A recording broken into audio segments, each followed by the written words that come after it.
Hello students, कैसे हैं आप सब। आज मैं लेकर के आया हूँ lesson 22 do not boast your self. Boast मतलब होता है अपने आप को गर्वान्वित करना, खुश करना, अपने आप को बढ़ावा देना। जो चीज़ें निश्चित नहीं हो उसको सोचकर, भविष्य की बातों को सोचकर। तो इस टाइटल से हमें पता चलता है कि do not boast your self मतलब अपने आप को ज़्यादा बढ़ावा ना दे, खुश ना करे जो चीज़ें सर्टेन ना हो, निश्चित ना हो। और ये एक मोरल स्टोरी है, इससे हम लोग बहुत कुछ सीखेंगे आगे। तो चलिए देखते हैं कि इसमें क्या हम लोगों को सीखने को मिलती है। तो चलिए स्टार्ट करते हैं। There was a village near the river. Village मतलब गांव, नियर मतलब नज़दीक, द रिवर नदी। तो नदी के किनारे या नज़दीक में एक गांव था। There lived a couple who had no child. Couple मतलब दंपति, चाइल्ड मतलब बच्चा, लिव्ड मतलब रहता था। तो वहाँ एक दंपति रहता था, हु हैड नो चाइल्ड, जिनके पास बच्चा नहीं था, उनकी कोई संतान नहीं थी। दे वर वेरी सैड, और वे काफ़ी उदास थे। दे वांटेड अ चाइल्ड, और वे चाहते थे, एक बच्चा चाहते थे। सो दे प्रेड टू गॉड, और इसलिए वे भगवान से इसके लिए, बच्चा के लिए प्रार्थना किए। Thus God has accepted their prayer. Accept मतलब स्वीकार करना। तो भगवान ने उनकी प्रार्थना को, प्रेयर को एक्सेप्ट किया, स्वीकार कर लिया। सून जल्द ही द वुमन औरत, महिला, बिकेम बनी, प्रेग्नेंट गर्भवती हो गई, तुरंत गर्भवती बनी। Hearing this her husband was full of happiness. Happiness मतलब खुशी, फुल ऑफ मतलब भरपूर, फुल, हस्बैंड मतलब पति। तो ये सुन करके कि मेरी बीवी जो है वो प्रेग्नेंट है, गर्भवती है, उसका पति काफ़ी खुश हुआ, एकदम खुशी से भर उठा। He came to his wife and said, और वो अपनी पत्नी के पास आया और बोला, माय डियर, मेरे प्रिय, आई एम वेरी हैप्पी, मैं बहुत खुश हूँ। You will give birth to a son, तुम एक लड़के को जन्म दोगी। Who will be our heir, जो होगा हम लोगों का एयर। एयर मतलब HEIR, इसको पढ़ते हैं एयर, वारिज। तो हम लोगों का वारिज होगा। And give the comfort of our hearts, और हम लोगों को आराम देगा, शांति देगा, हमारे हृदय को, दिल को। आई will give him the best education and he will increase my renown. Renown मतलब बोल सकते हैं सामर्थ्य, ख्याति। तो बोल रहा है पति कि मैं उसे दूंगा, आई will give him the best education, बेहतर शिक्षा दूंगा, अच्छी शिक्षा दूंगा। And he will increase my renown, और वह हम लोगों की ख्याति को, मेरे ख्याति को बढ़ाएगा। इंक्रीज मतलब बढ़ाना। हिज वाइफ रिप्लाइड, तो उसकी पत्नी जो है वो रिप्लाई की, उत्तर दी। How can you say that I will give birth to a son, और बोल रही है कि तुम कैसे कह सकते हो, how can you say that, कि आई विल गिव, कि मैं दूंगी, बर्थ टू ए सन, एक लड़के को जन्म दूंगी। You do not know the future, और बोल रही है कि तुम भविष्य को नहीं जानते हो। सो इसलिए डोंट बी फुलिश, बी मतलब बनना, फुलिश मतलब मूर्ख, इसलिए तुम मूर्ख मत बनो। My child birth is going to go well, और बोल रही है कि जो मेरे बच्चे का जन्म है वो अच्छी तरह से होने जा रहा है, अच्छी तरह से होगा। आइदर दैट इज बॉय और गर्ल, चाहे वो दोनों में से कोई भी हो, लड़का हो या लड़की हो। But the child is going to live long, लेकिन मेरा बच्चा जो है वो जिएगा, लंबी उम्र होगी उसकी, लंबा जीवन होगा। एंड बी हेल्दी, और बी मतलब होना या रहना, हेल्दी मतलब स्वस्थ, तो स्वस्थ रहेगा, हेल्दी रहे। We should leave everything to God, leave मतलब छोड़ देना। तो बोल रही है कि हम लोगों को सब कुछ भगवान के ऊपर छोड़ देना चाहिए, भगवान जो भी करेंगे अच्छा ही करेंगे। It may befall you as it once befall a certain dervish, और बोल रही है कि यह घटित हो सकता है। बिफाल मतलब घटित होना, कुछ घटने को घटना। तो बोल रही है कि ये घटित हो सकता है तुम पर भी, as it once befall a certain dervish, जैसे एक दरविश पे घटित हुआ था। दरविश मतलब एक मुस्लिम मुसाफिर कह सकते हो।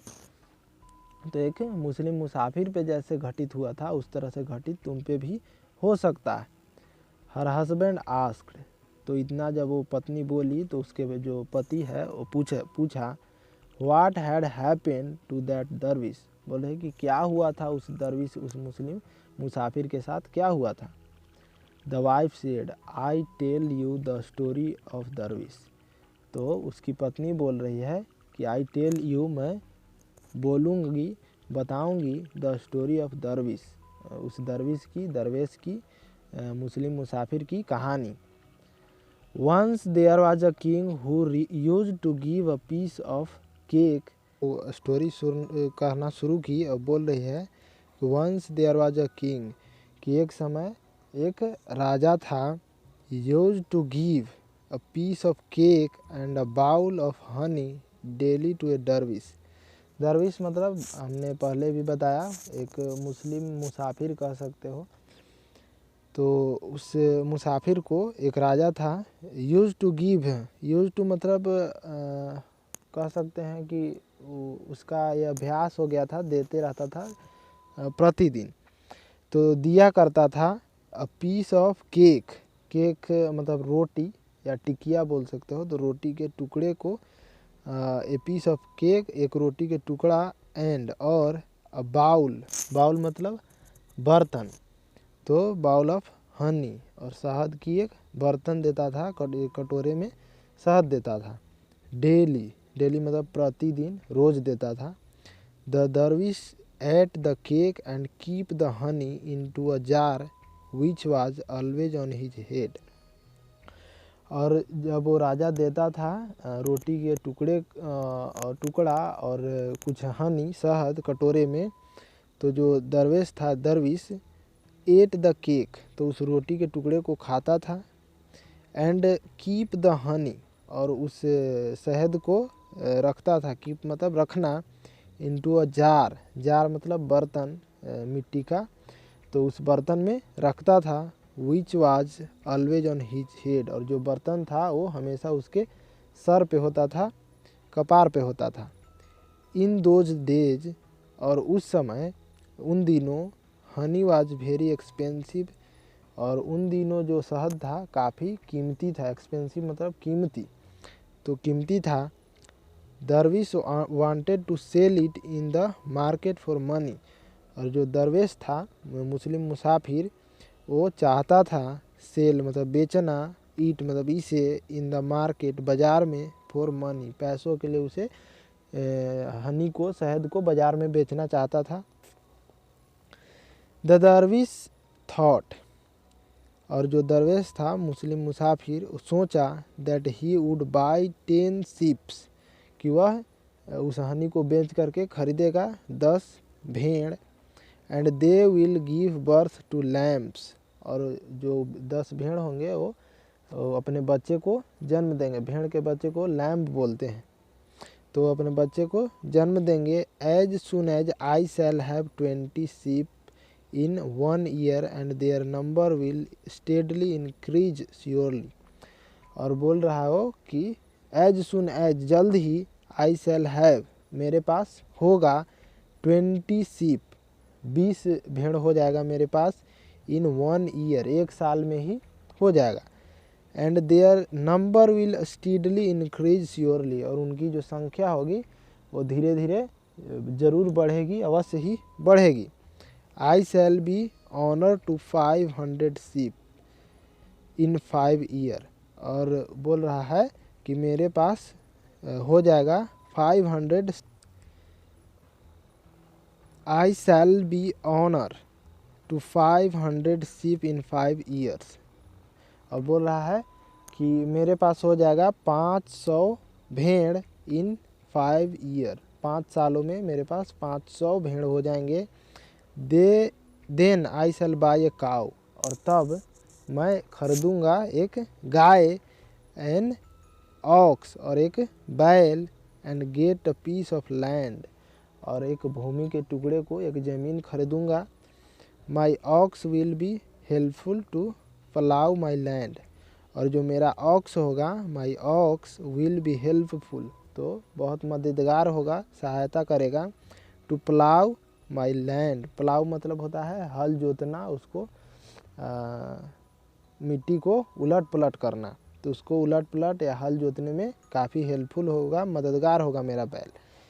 And my cow will give birth to calves, calf मतलब बछड़ा, तो जो मेरा गाय होगी वो अपने बछड़े को जन्म देगी।